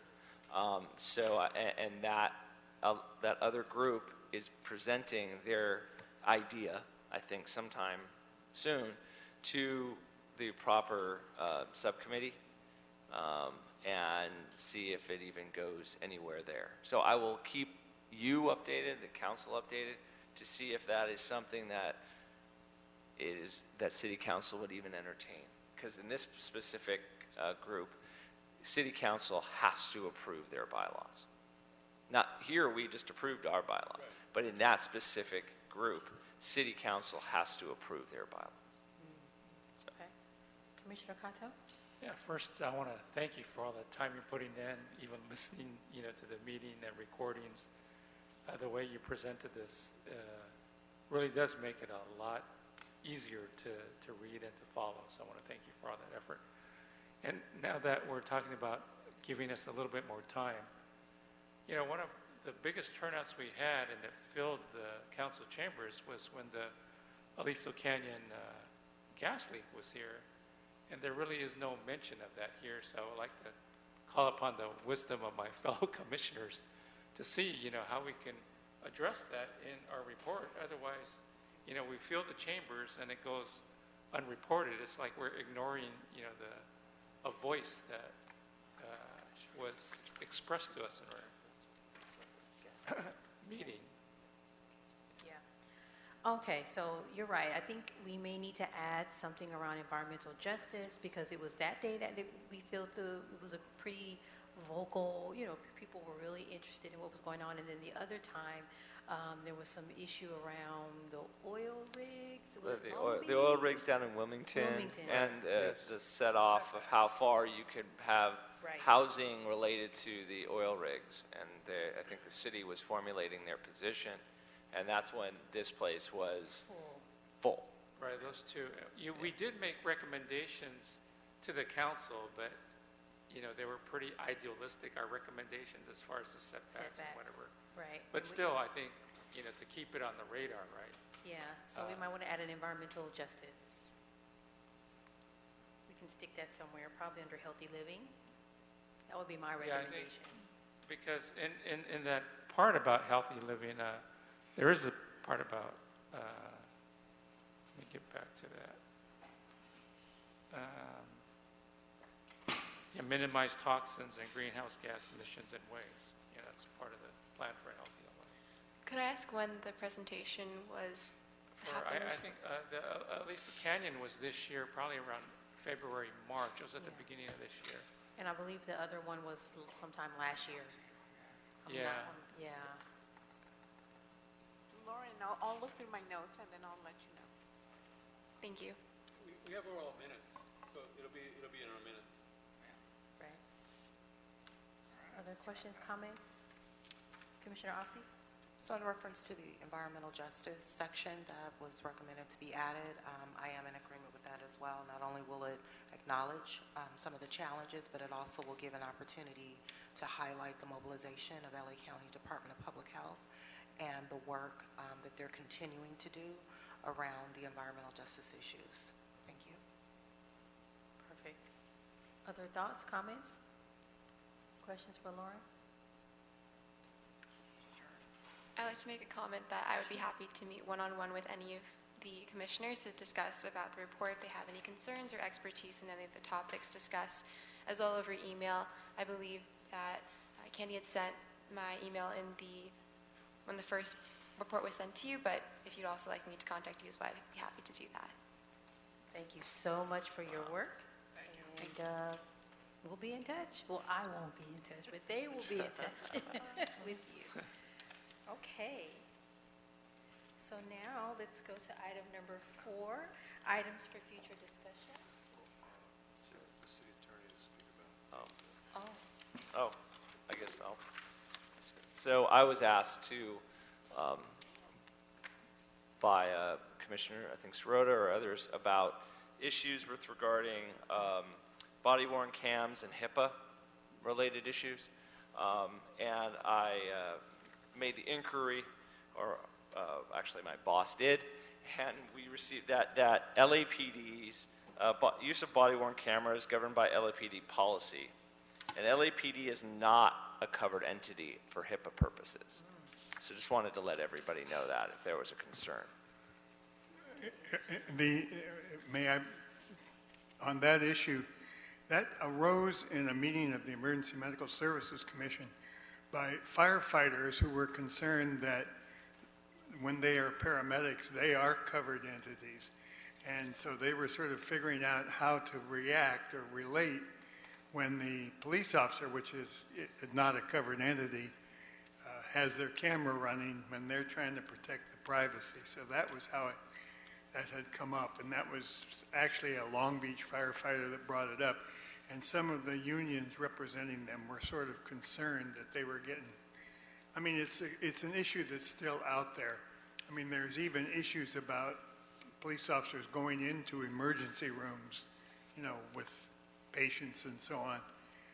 And if they still have the camera running, is that a HIPAA violation? So it's a little... So would you like me to, so now that I kind of have more of an idea, do you want me to go back and ask a secondary question as if, in a sense, even though LAPD is not subject to HIPAA, but if LAPD walks in and the body-worn camera is on during dealing with other first responders, does that, how could, what, I don't know if LAPD has a position on that, or I will ask. It's something that I will say is actually an issue that's come up, and the Police Chiefs Association is looking at it, and the fire chiefs and so on. So it is just something that the firefighters principally were the ones that had expressed some concern. I mean, if they're in the street treating someone who's either a victim of a crime or, in fact, potentially the perpetrator, and the police officer has the camera running, is there a HIPAA violation? So that's the nature. I will see if I can get you an answer. I'll talk to LAPD's general counsel and see if that is something that they would have a position on, or I'm not I can't imagine, from my understanding of HIPAA, that it's an other individual. You're not responsible for other people's actions. So I understand the city is. I mean, I'm just saying that they've expressed the concern, and others. Right. I think it was wise for them to bring up the concern, but if the LAPD it has a safe harbor on it, it's not like the LAPD's cameras and or video from those cameras is going to be widely disseminated. It's going to be kept. They have very strict protocols for that. In fact, actually, you know what, I'll go one step further. One of my colleagues is the city attorney who is responsible for, in a sense, the evidence gathering or other aspects of the body-worn camera. So I will actually, because I think LAPD is given their position on this.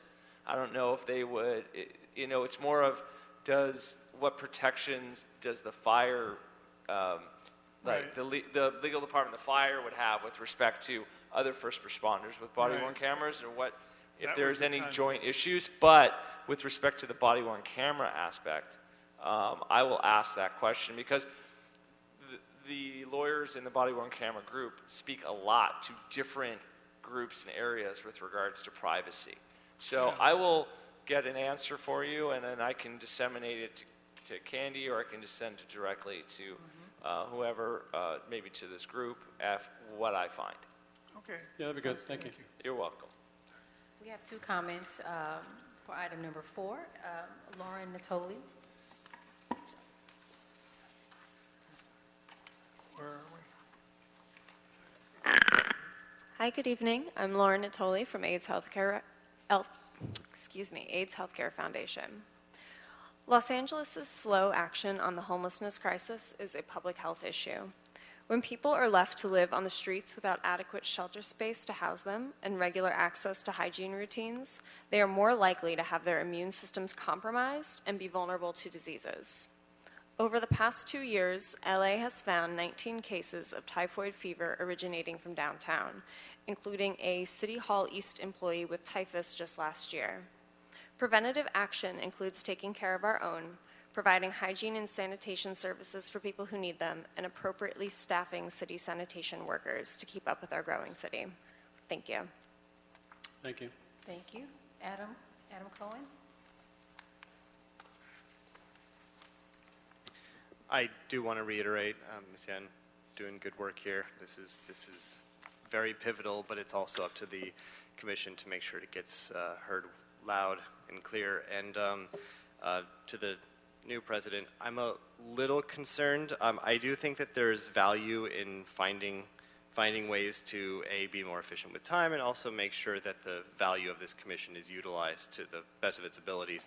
I'm just worried, simplifying a report two reports a year down to one, or reducing the number of commissioners and stuff. I don't know if that's necessarily the best way to go, but ultimately anything that can be done to bring more attention to this commission is absolutely imperative. On another topic for next discussion, which I know is generally continued in this commission, but LA Times was reporting back at the end of July the housing affordability crisis, and it's stretching out from big coastal cities and into the middle of the U.S. So as much as, LA City is having issues, this is all over in Charleston, in Las Vegas, and Louisville. They're too expensive to allow entry-level buyers to obtain their first home. Developers are, just like in LA, dumping money into luxury properties where young people, seniors, and low-income individuals cannot afford. And so the problem fuels the homelessness crisis. So we need to focus on cheap, stable apartments, and we need to ensure that the current housing crisis that is not unique to LA is not going to, it's just not going to disappear on its own, and there has to be something done about this. We need low-cost, affordable housing now. And as much as, again, I'm glad that this exists, and I hope that this gets promoted far more than the previous version, as well as far more than even the previous version, LA City needs to do something about this, and I feel like this is where you're going to get good information, is from the Health Commission. Thank you. Thank you. So before we go into more discussion on items for future discussion, I just want to mention that there was a motion that was put forward by Council Member Buscaino back, it looks like August, in reference to a letter that the Commission had sent regarding the need for trash cans that would keep rats out. So I'm saying this, one, to say that our work is being noticed. They specifically referenced the letter that we had submitted in this motion. And then the second point to make is that we probably should think about this as an item for future discussion to make sure, hey, did the Bureau of Sanitation actually do what they were supposed to do, or what was requested is in regards to putting more trash cans in the areas where the concern of typhus was evident. So just wanted to share that this is potentially something that you may want to hold up as an item for future discussion, something to keep track of moving forward. Did everybody get this copy, Candy? Or okay, No, so but I can go ahead and send it out. okay. So any other items for future discussion? Just want to thank Ms. Vick for doing a wonderful job for the past year. Sorry that you're going to be going off to teach young people. Thank you. Commissioner Asi? I'd like to recommend an item to discuss how we might be able to maybe bring some attention to the commission. We've celebrated 5 years, so there may be an opportunity to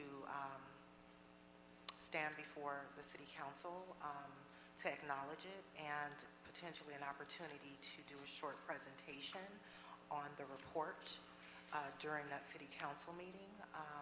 I'm just looking at opportunities to kind of bring us to the forefront. Okay. Other thoughts? I think we had a long list of things that were rolling over. Yes.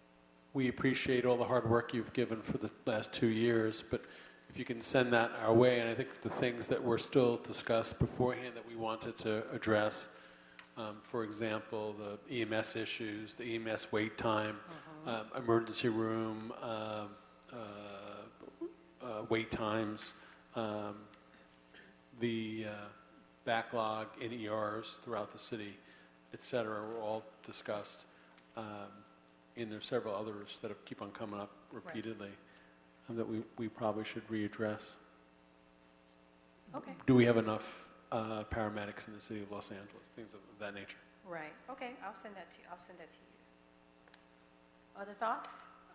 Yes. Just a question for clarification purposes, and also in response to this gentleman's comments regarding the Health Commission report. Yes. My understanding is this Wednesday, 2018, is going to be presented to the council? That's correct. Yes. Correct. 2019 is still in draft form.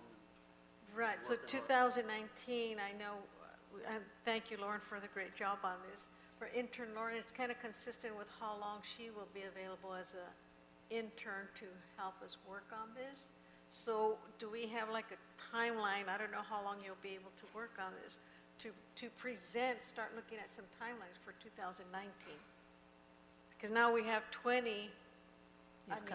Well, it's called 2019, and if we can finish it before December 31st, 2019, it'll be a 2019 report. If it's finished on January 15th or on February, Valentine's Day, 14th, then it'll be a 2020 report.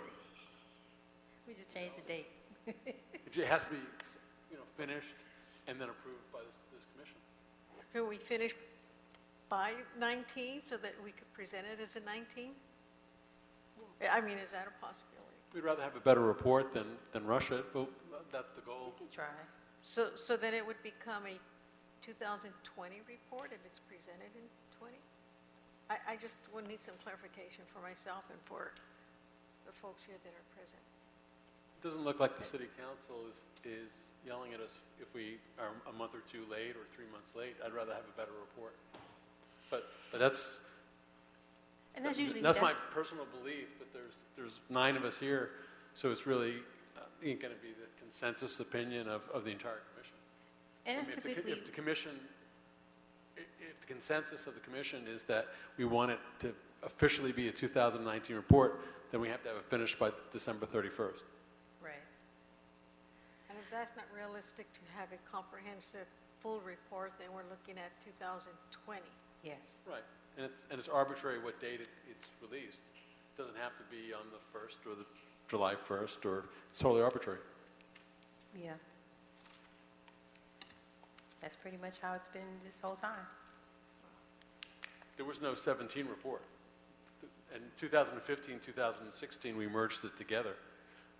So officially, the 2015-2016 report was based upon the fiscal year of 15-16. It was released at the end of 16. So we called it a 15-16 report so that it looked like we did something in 2015. But this one the 17-18. we just called it 18. Okay. It's time to adjourn. Anyone want to enter a Motion to adjourn? I'll second. All right, all in favor? Aye. Opposition? All right, bye-bye, y'all.